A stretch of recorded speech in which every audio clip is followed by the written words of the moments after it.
Ghatkopar holding दुर्घटनावर आता retired justice Dilip Bhosale समिती महाराष्ट्र सरकारने नेमली आहे। 2020 मध्ये ही जागा पोलीस हाऊसिंग साठी असताना 2 महिन्यात त्याचा आरक्षण बदलण्यात आलं। एका वेगळ्याच कंपनीला पेट्रोल पंप देण्यात आला, त्याच्यावर 16 होल्डिंग लावण्यात आले। दुर्घटनामध्ये 17 लोक मृत्यू पावले।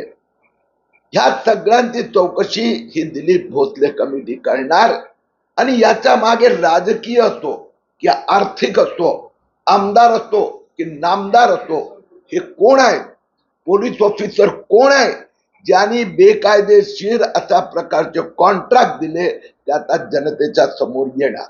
आता आहे आपण म्युच्युअल फंडची ऍडव्हर्टाइजमेंट बघतो, सही आहे, पूर्ण हिंदुस्थानाचे लोक सही आहे म्युच्युअल फंड मध्ये इन्व्हेस्टमेंट करतात, शेअर बाजार मध्ये इन्व्हेस्टमेंट करतात आणि मोदी 3 त्यामुळे इथे आर्थिक स्थिरता, इकॉनॉमी मधला देश विदेशच्या मोठ्या कंपन्यांचा विश्वास वाढला, त्यामुळे शेअर निर्देशांक वर जात आहेत। त्याचा लाभ जसं राहुल गांधी कोविड काळात त्याच्या टोटल शेअर्सची व्हॅल्युएशन 4 कोटी झालं होतं, आज ते 9 कोटीहून अधिक झाले आहेत। ती स्थिती उद्धव ठाकरेंची आहे। देशातला प्रत्येक व्यक्तीचा आर्थिक निर्देशांक वर जात आहे।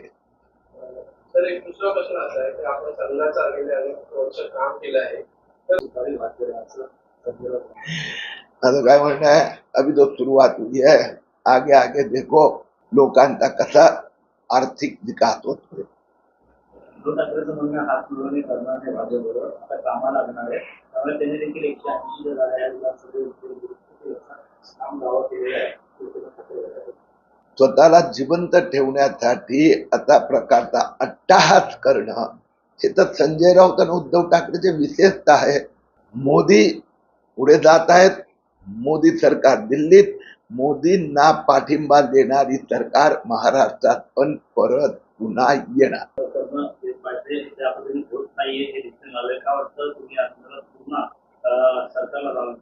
आतापर्यंत 4 लोकांची अटक झाली आहे।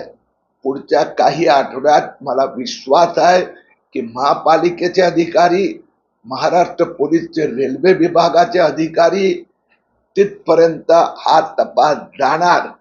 त्याचा पुढे कोण यासाठी ही समितीचा रिपोर्टची वाट पाहावी लागणार। राहुल गांधी यांच्या देखील शेअर्सची माहिती आपण पुरवली होती।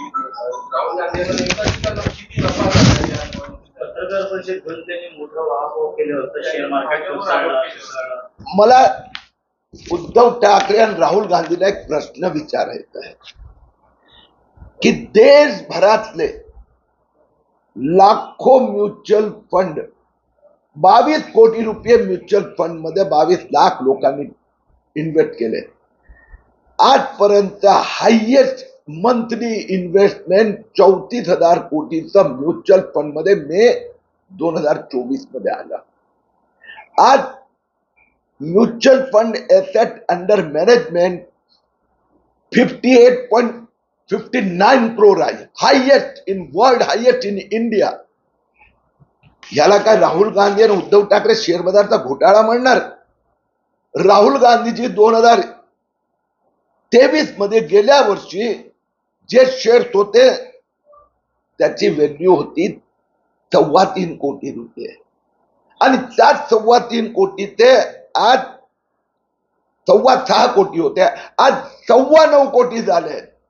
उद्धव ठाकरे यांची पण जे शेअर बाजार मध्ये इन्व्हेस्टमेंट आहेत त्यात पण 40% वाढ झालेली आहे। मग देशातला 16 कोटी डीमॅट अकाउंट होल्डर छोट्या गुंतवणूकदारांचा फायद्याला राहुल गांधी आणि उद्धव ठाकरे घोटाळा म्हणत असेल तर देव त्यांना क्षमा करो। राहुल गांधीमध्ये संघाच्या बाबतीत चुकीचा प्रचार केला गेला, या निवडणुकीत प्रचारात मर्यादा असायला हवी पण ती पाळली गेली नाही, असं भाजपला कडेबोल सुनावले मोहन भागवत जी हे राष्ट्रीय स्वयंसेवक संघाचे सर्व आहे आणि त्यांच्या विधानावर काही वाद विवाद विचार करण्याचा प्रश्नच नाहीये. त्यातल्या ज्या काही चांगल्या गोष्टी आमच्यासाठी सुचवण्यात आल्या असेल त्या आम्ही सगळे त्याची नोंद घेतो आणि त्याच्या पद्धतीने इम्प्रूव्हमेंट करतो. अध्यक्ष देखील आता नागपुरातूनच निवडणार आहे असं देखील माहिती येते. भारतीय जनता पक्षाचे राष्ट्रीय अध्यक्ष असणार आहे. महाराष्ट्राच्या गळ्यात माळ पडते का नवीन राष्ट्राध्यक्षाची काय माहिती? मोदी 3 माजी प्रधानमंत्री म्हणणारे संजय राऊत आणि उद्धव ठाकरेंनी अति ठोकर खाल्ली आहे. आता लोकांचं लक्ष आहे मोदी 3 आर्थिक प्रगतीसाठी काय काय पावलं उचलून गती देत आहेत.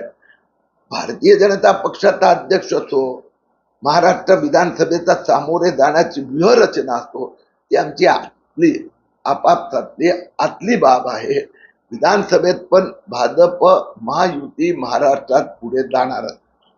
सर, नरेंद्र मोदी यांचा नवीन मंत्रिमंडळ स्थापन झालं. या मंत्रिमंडळ हा झुंझुना आहे असं आपचे पदाधिकारी आणि नेते म्हणत. हे मंत्रिमंडळ म्हणजे एक झुंझुना आहे. आता लोकांनी ह्याच मंत्रिमंडळ आणि मोदींच्या नेतृत्वावर विश्वास व्यक्त केला आहे. एनडीएचे 293 आलेले आहेत. आता प्रधानमंत्री आपलं काम करतायत. विरोधकांचे ती सवय आहे की खोड शोधायची. त्यांना शुभेच्छा.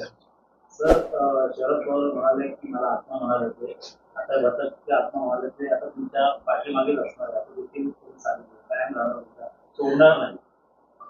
होय, तर शरद पवार होतो, राहुल गांधी निवडणुकीचा मतगणना काय काय बोलत होते खूप लवकर विसरलेले दिसत आहेत. आता विरोधी पक्षात राहून त्यांनी 5 वर्ष स्वतःचा पक्ष जिवंत ठेवण्यासाठी धडपड करायला हवी, केली पाहिजे. त्यांचा ज्या काय चांगल्या सूचना असेल त्याची दखल निश्चितपणे मोदी सरकार घेणार. सर,